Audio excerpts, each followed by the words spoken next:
The paper aims to develop a novel ecological approach to language that is consistent with Gibson's radical empiricism and his theory of direct perception. The authors challenge the traditional view of language as a system of symbols that represent the world and mediate between perception and action. Instead, they propose that language is a form of second-hand perception that affords pragmatic contact with the environment through social and cultural conventions.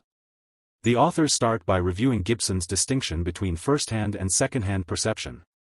First-hand perception is based on natural laws that specify the invariant properties of the environment, such as light, sound, gravity, etc.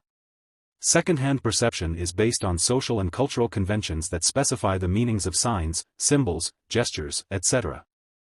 Gibson argued that both types of perception are direct, meaning that they do not require any mental representations or inferences to connect them to reality.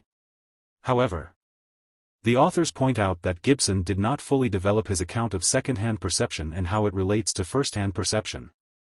In particular, he did not explain how language can be a form of direct perception that does not involve representation. The authors suggest that there is a trace of a traditional, cognitivist, view of language in how Gibson characterized what people do when they talk to each other.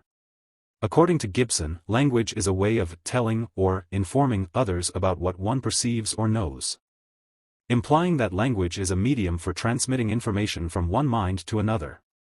The authors argue that this view of language is problematic for several reasons.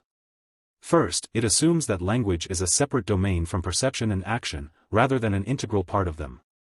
Second, it assumes that language is a system of arbitrary symbols that need to be interpreted by the listener, rather than a system of affordances that invite action.